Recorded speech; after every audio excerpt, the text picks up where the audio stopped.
حضرت حکیم بن حزام رضی اللہ تعالیٰ عنہ بخاری میں موجود ہے، فرماتے ہیں میں حضور کی بارگاہ میں حاضر تھا، نبی کریم علیہ السلام بانٹ رہے تھے تو میں نے بھی دیکھا جو ان کو بانٹتے، تو میں نے بھی بڑھ کے شوق تھے، دستے عطا کے سامنے دستے طلب بڑھا دیا، تو میں نے بھی عرض کی حضور مجھے بھی دیجئے، تو محبوب نے ایک دفعہ بھی دیا، 2 دفعہ بھی دیا، اور 3 دفعہ بھی دیا، اور پھر ایک نصیحت بھی فرمائی، ایک تربیت بھی محبوب نے فرمائی۔ حضور فرمانے لگے حکیم یہ مال بڑا میٹھا ہوتا ہے، لیکن اگر قناعت کے ساتھ اسے لوگے نا، قناعت کے ساتھ،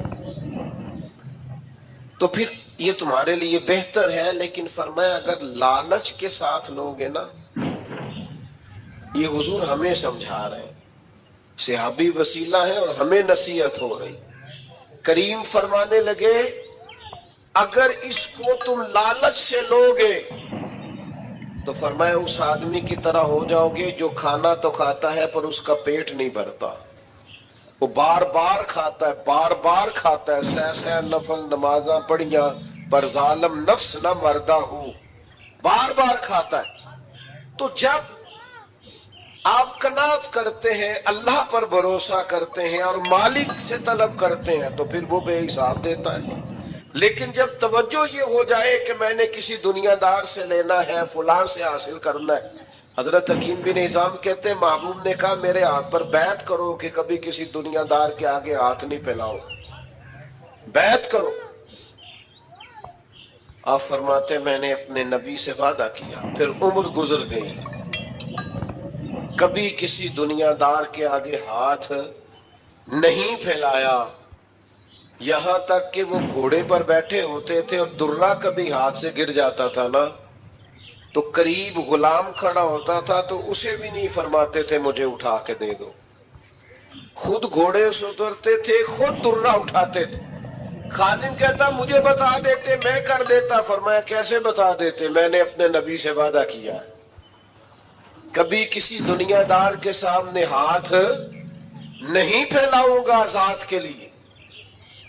حضرت ابو بکر صدیق کے زمانے میں انہیں بلایا گیا اور کہا گیا یہ آپ حصہ لے لیں، تو انہوں نے کہا نا جی، یہ مال غنیمت میں سے بھی میرا حصہ کسی اور کو دے دیں، میں نے حضور سے وعدہ کیا ہے۔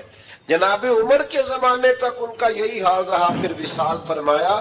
تو یاد رکھیے گا جب تک خودداری نہیں نہ پیدا ہوتی، عزت نفس نہیں پیدا ہوتی، اتنی دیر تک آپ اخلاقی بلندی کو پا نہیں سکتے۔ وہ حاتم طائی سے کسی نے کہا تھا کبھی اپنے سے بڑا سخی بھی دیکھا ہے؟ اس نے کہا دیکھا ہے۔ وہ کیسے؟ کہنے لگے میں نے ایک دن سارے شہر کی دعوت پکائی تھی،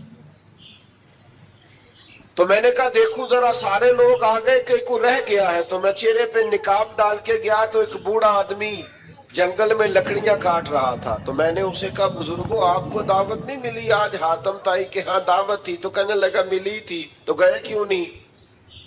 تو حاتم کہتے ہیں وہ مجھے کہنے لگا مجھے نا اپنے ہاتھوں کی کمائی کا چسکا لگ گیا ہے۔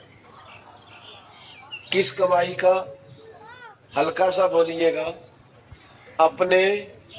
اور نبی پاک علیہ السلام فرماتے ہیں سب سے بہترین کمائی وہ ہے جو بندہ اپنے 2 ہاتھوں سے کر کے کھاتا ہے۔ مجھے اپنے ہاتھوں کی کمائی کا چسکا لگ گیا ہے۔ حاتم کہتے ہیں میں بڑا پریشان ہوا کہ کمال ہو گئی یار، مزدور ہو کر دعوت اتنی قیمتی اور یہ گیا نہیں۔ کہتے ہیں میں گھوڑے پہ بیٹھ کے واپس آنے لگا تو پیچھے سے مجھے آواز دی، کہنے لگا یہ 3 دینار میرے بھی لے جانا اور وہاں جو لنگر پکا رہا اسے دے دینا۔ حاتم طائی کو تو ضرورت نہیں، بڑے بڑے اچھے لوگوں نے دعوت پہ آنا ہے، چلو تھوڑا حصہ میرا بھی پڑ جائے گا۔ تو حاتم کہتے ہیں میں گھوڑے سے گر گیا نیچے اور میں نے کہا ادھر آ تیرے ہاتھ چوموں، میں حاتم طائی ہوں، میں تو امیر ہو کے سخی ہوں، تو غریب ہو کے بڑا سخی ہے۔ نوجوانوں ہاتھوں کی کمائی، محنت، جد و جہد، یہ سارے بزدل لوگ ڈھونڈا کرتے ہیں۔ وہ ایک شاعر تھے نا، شاعروں سے معذرت کے ساتھ، تو بعض اوقات شعراء کی حالت بھی ایسی ہوتی ہے کہ لوگ 4 پیسے دے جاتے ہیں، تو وہ شاعر تھے تو وہ بڑی چادر لپیٹ رکھی تھی تو کسی ویرانے میں بیٹھے تھے اور بال بکھرے ہوئے تھے. سب کی تو خیر یہ کیفیت نہیں ہوتی لیکن بعض کی. تو ایک شخص وہاں سے گزرا تو وہ 5 روپے پھینک گیا. تو شاعر نے بڑی تگڑی بات کی جو سمجھنے والی. اس نے کہا یہ پیسے کیوں دے رہے ہو؟ اس نے کہا آپ کو ضرورت ہوگی, آپ غریب ہیں. تو اس نے کہا ضرورت ہوگی تو اللہ رسول سے مانگوں گا, تم سے کیوں مانگوں؟ اس نے کہا آپ کو حاجت ہوگی. تو اس نے کہا یہ آرزو کرم اور میں آپ سے کروں, یہ آرزو کرم اور میں آپ سے کروں. یہ بھیک اس کو دیجیے جس کا خدا نہ ہو.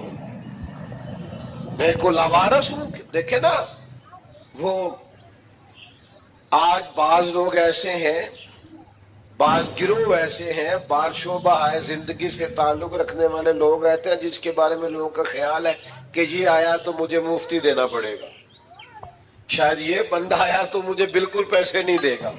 اعلیٰ حضرت بریلوی رحمت اللہ علیہ دکاندار کے پاس گئے سرسوں کا تیل لینے. تو آپ نے اسے بوتل تھمائی, کہا یہ تیل بھر دو. تو اس نے بوتل میں تیل بھرا تو فرمایا کتنے پیسے؟ کہنے لگا ویسے تو 5 آنے کی ہے, آپ ہمارے عالم ہیں, آپ 3 آنے دے دیں. تو فاضل بریلوی نے پورے ہی 5 دیے. فرمایا تو پورے رکھ, میں اپنا علم 2 آنے کا نہیں بیچا کرتا. کرو مدح اہل دول رضا, پڑے اس بلا میں میری بلا. میں گدا ہوں اپنے کریم کا, میرا دین پارائے نہ نہیں. میرے عزیز خودداری, وقار, عزت نفس یہ چھوڑ دے. ہر وقت اپنے آپ کو مسکین ظاہر کرنا یہ چھوڑ دے. ہر وقت وہ ایک جگہ پہ بٹ رہا تھا کچھ سامان راشن کا, تو میں وہاں سے گاڑی میں گزرا تو میں نے ان لوگوں کو دیکھا کہ وہ لڑ رہے تھے. تو میں نے ایک کو سائیڈ پہ کر کے پوچھا کہ ویسے آپ یہ راشن کتنے دن کھا لیں گے, آپ کا کیا خیال ہے, ویسے کتنے کو دن؟ 15 دن, 18 دن, چلے زور لگا لے 1 مہینہ. تو جب ساری زندگی محنت سے کما کے کھانا ہے تو یہ رسوائی آپ نے کیوں کٹھی کر لی؟ یہ آپ کو عزت سے دیتے, نوازتے, وہ بات الگ تھی. یہ کیا رنگ آپ نے اختیار کر لی؟ نوجوانوں جینا سیکھو یار, محنت کرنی سیکھو, مشقت کرنا سیکھو. میرے نبی پاک علیہ السلام نے اپنی امت کو محنت کا راستہ دکھایا ہے, مشقت کی راہ دکھائی ہے. یہ سنو, یہ سیاستہ میں حدیث ہے. ایک نوجوان نے آ کے عرض کیا تھا یا رسول اللہ کچھ دیجئے. تو نبی کریم نے فرمایا تیرے پاس کچھ نہیں؟ اس نے کہا یا رسول اللہ میرے گھر میں 1 کمبل اور 1 پیالہ ہے. اتنی بڑی تعداد میں آپ لوگ یہاں موجود ہیں, میں اگر پوچھوں نا آپ سے کہ کوئی اتنا غریب ہے جس کے گھر میں 1 ہی کمبل اور 1 ہی پیالہ ہو تو نہیں ملے گا اس مجمع میں. صرف 1 پیالہ اور 1 کمبل, یہ دیکھیں یہ اس کی راس ہے, انویسٹمنٹ ہے. حضور نے فرمایا لے کے آ, وہ لے کے آئے. اللہ کے رسول صلی اللہ تعالی علیہ وسلم نے بولی لگا دی, کون خریدے گا؟ ایک صحابی نے کہا 1 دینار میں خریدوں گا, ایک نے کہا 2 دینار میں. حضور نے 2 دینار میں بیچ دیا. فرمایا جا 1 دینار کا کھانا لے جا گھر اور 1 دینار کا کلاڑا خرید کے لا. وہ کلاڑا خرید کے لایا تو تھا بڑا نصیبوں والا. فرماتے نصیب دیکھو اس کلاڑے کے اندر دستہ نبی پاک نے اپنے دستے مبارک سے لگایا. فرمایا جا جا کے جنگل سے لکڑیاں کاٹ, کھا بھی اور کھلا بھی, پہن بھی اور پہنا بھی, اور 15 دن مجھے اس طرح نظر نہ آنا, یعنی فرض نماز کے علاوہ ملاقات نہ کرنا. محنت کر, نکل میدان میں, اٹھ باندھ کمر, کیوں ڈرتا ہے؟ پھر دیکھ خدا کیا کرتا ہے. ہمت کریں, جدوجہد کریں. جب آپ 1 قدم اٹھاتے ہیں تو اللہ کی مدد مل جاتی ہے. صحابہ فرماتے ہیں وہ 15 دنوں کے بعد آیا نوجوان. تو حضور نے پوچھا اب کیا حال ہے؟ کہنے لگا یا رسول اللہ پہلے 1 پیالہ تھا اب سارے گھر کے برتن بن گئے. حضور پہلے 1 بستر تھا اب سارے گھر کے بستر بن گئے. تو نبی پاک نے محنت کی طرف لگایا. ہمارے نوجوان نا بیچارے وہ ساری زندگی سوچتے رہتے ہیں میری کبھی وہ یو کے والی خالہ مہربان ہو جائے نا, وہ میرا امریکہ والا ماموں مہربانی کرے. تو آپ پریشان نہ ہو, ماموں کو بھی پتا ہے آپ کی توجہ اس طرف ہے.